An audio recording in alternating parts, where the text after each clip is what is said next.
This right here is my Salsa Cutthroat. Normally, this bike has drop bars. Think of what is on a road bike. It curls down and the brake and the shifter are all integrated in there. As you can see, I've replaced it with some flat bars, which means you've got to replace the brakes and the shifter. It's running a GRX drivetrain, which is only compatible with drop bars. But in this video, I'm going to talk about what I've done, the components I've replaced it with, in order to be able to run a flat bar.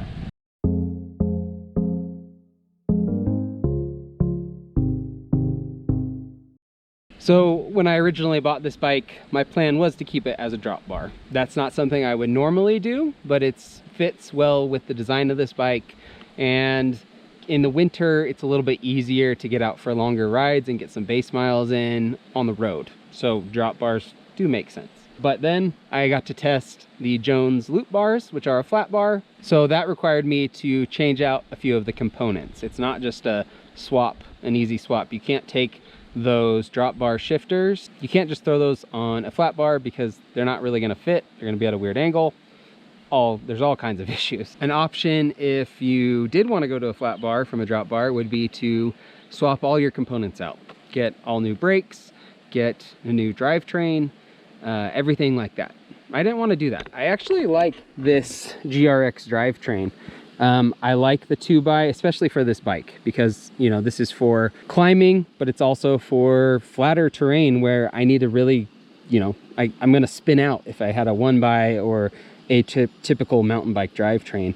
So having this bigger chainring right here helps a lot. This has been a really good setup, and I didn't want to lose the gear range. I also think these brakes are fine. These are the RX 400, so they are hydraulic, they're single piston, and they work pretty good. The brakes are actually more simple than you think. So what I'm running now is these Shimano Dior brake levers. They are the M6100. They're actually used for both a 2-piston and a 4-piston. The only thing you're going to want to do is to generally make sure that you have the right fittings. So when you do switch from the drop bar, you'll notice that the compression nut, the black thing, here, I'll show you what it looks like on a flat bar.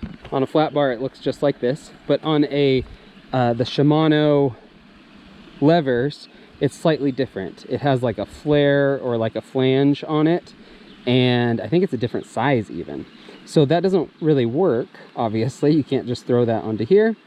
So you will need a new compression nut. And you want to make sure that when you do this, you're going to have to replace the olive and the barb that goes into it.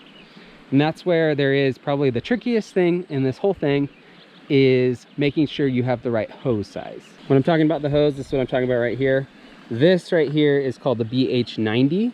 Shimano doesn't do a whole lot of press or anything on the hose sizes. So you have the BH90 and the BH59. The 59, from what I've read, and I mean a lot of this is coming from forums, it seems like the 59 is the older style, and it's actually still probably used more on road bikes. And then you also have the BH90. The BH90, from what I've read, again, can't find anything on Shimano's website, but the BH90 is typically reserved for more downhill or you know, higher power things. So you can actually run them with either. It doesn't matter. You just have to make sure you have the right end on the hose and that you're using the right barb. The barb is the only thing that's different between the two hoses. So for the 59, it's going to be a gold colored barb, and for the 90, it's going to be a silver barb. When I replaced this, I had to track down the right barb, the olive, and those compression nuts, and I was able to just literally take the old levers off, swap out the bars, put this on, put the new barb in with the compression nut, all that. And then you do have to do a little bit of some brake bleeding, but you can actually do a top bleed. That's what I did. I just loosened this right here. This is the reservoir that holds all the fluid, and I added new fluid to that and till it would start to come out, and then I would slowly squeeze the brake lever, let the bubbles come out, and just repeat that till there were no bubbles and the brake was firm. If you're going to be doing this and your bike is a little bit older, you have some miles on the brakes, it might be a good time to just do a full bleed and a flush, honestly. But again, the most crucial thing is literally just making sure you match the barbs to the right hose. Shimano obviously has some compatibility charts that probably don't list this combination as working, but I have a lot of miles on it and works great. I think the reason they say some things aren't compatible is more for performance reasons. I have had no issues. I'm a heavier rider. I've taken it up and down some pretty steep forest roads and works great. So I wouldn't worry about that. When it comes to the shifters, you do need some flat bar shifters. You can't use mountain bike shifters with road or gravel drive chains. The amount of cable that they pull when you click it is going to be different. I don't know why, but that's the way they do it. It's been that way for a long time. Unfortunately, you can't. So what you got to do is you're going to have to find what I've got right here. These shifters are the RS 700s. They are technically called a road bike flat bar shifter. They're a pretty direct swap. I did obviously have to adjust the cables and everything like that. It did come with new cables though. So you are able to pull a new cable through. You don't have to really do anything and then adjust everything to make it work. But other than that, they have worked great. The left side is a little weird to me. I do feel like I get some extra clicks in there.